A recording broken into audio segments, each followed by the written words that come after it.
Assalamualaikum warahmatullahi wabarakatuh. Saya Lisa Nurmasari, NPM 19160064. Saya dari Prodi PGSD 4B. Baiklah, di sini saya akan memaparkan materi pembelajaran multimedia dari bab 1 sampai dengan bab 3. Yang pertama yaitu media pembelajaran. Pengertian media pembelajaran dari bahasa Latin yaitu merupakan medium yang berarti perantara atau pengantar. Sedangkan berdasarkan bahasa lain, media sendiri merupakan saluran pesan yang disampaikan dari seorang guru atau narasumber kepada penerima pesan kepada siswa.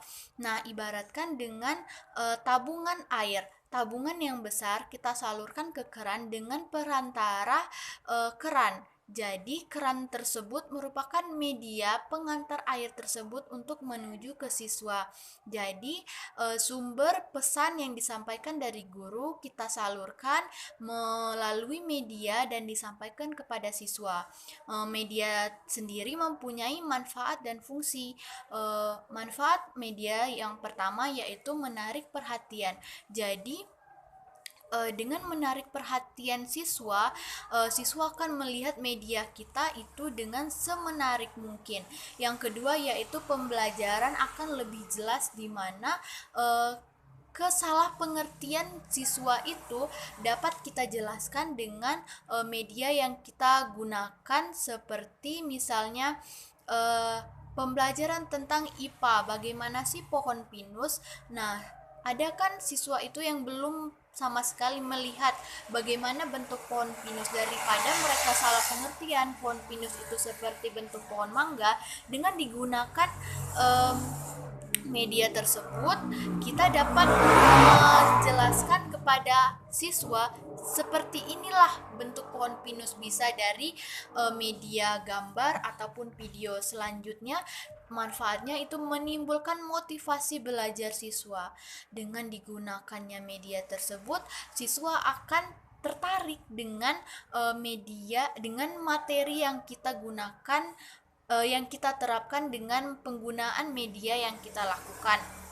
Dengan begitu mereka akan mencari informasi, terus belajar mengenai materi yang kita terapkan dalam media tersebut.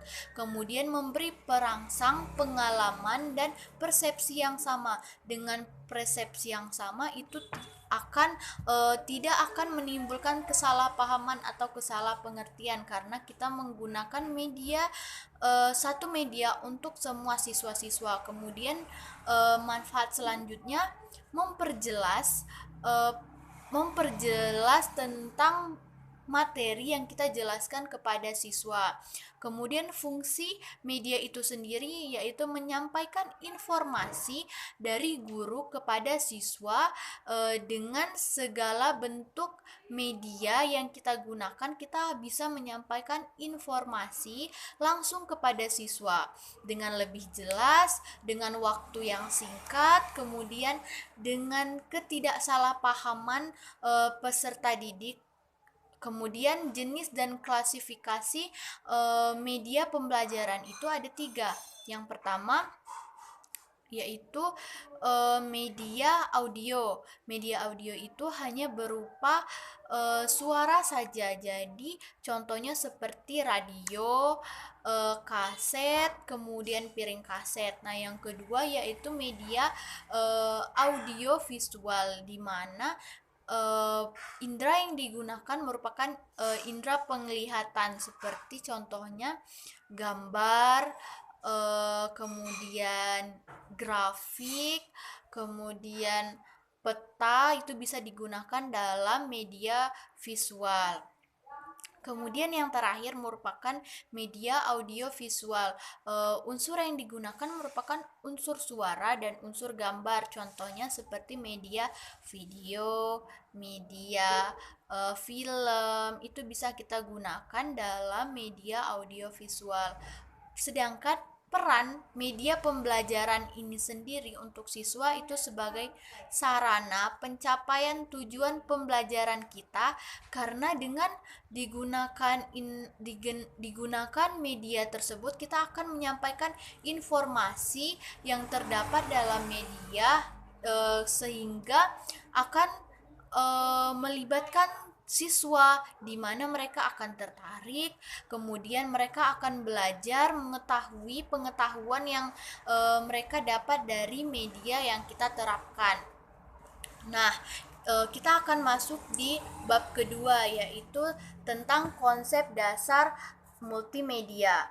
Eh, Pengertian dari multimedia sendiri merupakan sarana alat komunikasi interaktif yang diciptakan untuk presentasi, di mana media yang kita gunakan itu atau penyampaian informasi yang kita gunakan itu tidak berupa hanya tulisan dalam buku atau kata-kata yang kita ucapkan saja kepada peserta didik. Kemudian kita menciptakan presentasi yang dapat berkolaborasi dengan media-media lainnya, tidak hanya monoton tulisan saja atau monoton gambar saja, bisa berupa audio, bisa berupa audio visual, bisa berupa gambar saja, seperti itu. Kemudian dengan kita mengkombinasikan media-media tersebut, kita akan mendapat manfaatnya, seperti waktu kita menjelaskan kepada siswa itu lebih padat namun jelas, dan dapat dapat membuat siswa itu lebih mengerti akan materi yang kita sampaikan dengan penggabungan atau kombinasi grafik, gambar, video, kemudian audio, animasi, dan lain sebagainya. Nah, prinsip multimedia ini menurut Herman Dwi pada tahun 2017 itu ada 3. Yang pertama, prinsip untuk mengurangi extra noise pada processing atau prosesnya. Jadi kita menggunakan multimedia pembelajaran itu untuk mengurangi aktivitas siswa yang berlebihan, seperti mereka harus mencari tahu bagaimana bentuk dari misalnya kupu-kupu yang tidak selalu mereka lihat. Misalnya dari berbagai jenis kupu-kupu, tidak semuanya mereka melihat semua jenis kupu-kupu. Dengan penggunaan multimedia ini, mereka akan menambah pengetahuan dan mengetahui, oh seperti ini jenis kupu-kupu yang demikian. Kemudian prinsip yang kedua yaitu prinsip pengolahan aktivitas processing, di mana dalam prosesnya itu kita akan mengolah multimedia dengan jelas dan tidak dibuat rumit. Misalnya kita menyampaikan multimedia itu hanya berupa gambar saja, itu kan akan mempersulit siswa. Kalau hanya gambar saja, bagaimana mereka akan mengetahui emang apa sih itu, Bu? Misalnya tentang mengetahui tentang bor minyak alam, misalnya seperti itu. Emang minyak alam itu seperti apa? Dengan kita menggunakan multimedia gambar, itu akan memperjelas. Selain dengan kata-kata yang kita sampaikan kepada siswa atau penjelasan pengertian kita kepada siswa, kita juga menyampaikan dengan gambar. Kemudian prinsip yang ketiga, meningkatkan aktivitas yang generatif dalam processing tersebut dengan menggunakan double atau multi media, seperti penggabungan yang saya contohkan tadi, kata dengan gambar, video dengan animasi. Jadi dapat mempermudah mereka dalam meningkatkan aktivitas mereka. Ternyata setelah mereka melihat multimedia itu, ternyata gambar pengeboran itu seperti ini ya, pengeboran minyak. Oh, jadi setelah mereka melakukan proses processing multimedia yang kita terapkan, mereka akan mendapatkan aktivitas general yang mereka dapat dari penggunaan multimedia kita. Nah, komponen dari multimedia sendiri ada beberapa aspek yang harus ada dalam penggunaan multimedia. Yang pertama, aspek umpan balik. Dalam kita penggunaan multimedia itu kita harus mengumpan balik, bertanya, memasukkan atau mengajak siswa berperan aktif dalam penggunaan media tersebut. Jadi yang kedua, percabangan. Jadi jika mereka dalam penggunaan multimedia atau berupa soal itu, misalnya mereka tidak mengetahui jawabannya, nah mereka mempunyai opsi lain, bagaimana caranya agar mereka tahu tentang jawaban soal yang kita terapkan dalam multimedia tersebut. Kemudian penilaian setelah mereka melakukan soal yang kita terapkan dalam multimedia itu, atau latihan-latihan yang kita terapkan dalam multimedia kita, mereka memerlukan penilaian sebatas mana sih kemampuan mereka untuk menjelaskan atau mengerti tentang memahami tentang pemahaman materi yang telah mereka lalui.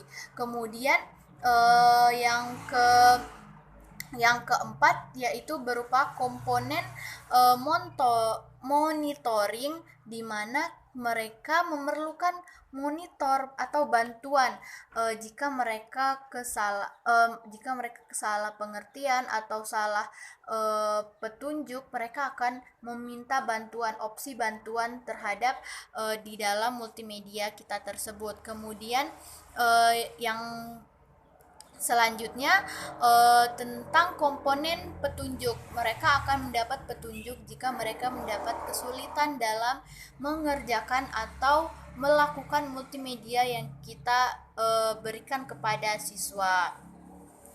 Nah, yang selanjutnya saya akan menjelaskan mengenai bab 3 tentang cara pengembangan multimedia pembelajaran tersebut. Nah, proses pembelajaran yang membantu multimedia ini dengan menggunakan multimedia dapat membantu aktivitas guru dalam belajar untuk mengembangkan kreativitas siswa, di mana mereka tidak monoton hanya mengetahui pengertiannya saja, tetapi dengan penjelasan yang lebih jelas dan menyampaikan. Kemudian mereka akan mendapat informasi yang disampaikan oleh guru dengan jelas, tidak hanya salah tafsirkan, mereka salah pengertian tentang materi yang disampaikan oleh guru. Kemudian tahap dan prosedur tentang pembelajaran multimedia ini sangat banyak. Kita harus mengetahui beberapa pengembangan dalam pembuatan software, seperti contohnya kita dalam membuat multimedia itu kita memerlukan analisis, terus desain kita, kemudian pengembangan dari desain dan pelaksanaan atau implementasi dari multimedia. Kemudian fase penilaian, cocok tidak kita menggunakan media tersebut dalam pembelajaran kita. Yang terakhir yaitu model pengembangan multimedia yang kita gunakan dalam pembelajaran. Ada beberapa yang digunakan, seperti model EPIT, yaitu digunakan biasanya untuk kebutuhan penelitian. Yang kedua, model ID yang digunakan untuk merancang. Nah, yang ketiga yaitu mode ALIS yang digunakan untuk acuan multimedia pembelajaran yang interaktif. Namun ada yang lebih komprehensif, lebih tepat digunakan dalam multimedia pembelajaran interaktif ini, yaitu model LII. Nah, sekian dulu penjelasan dari saya. Saya ucapkan terima kasih. Saya ucapkan mohon maaf jika ada salah-salah kata. Saya akhiri. Wassalamualaikum warahmatullahi wabarakatuh.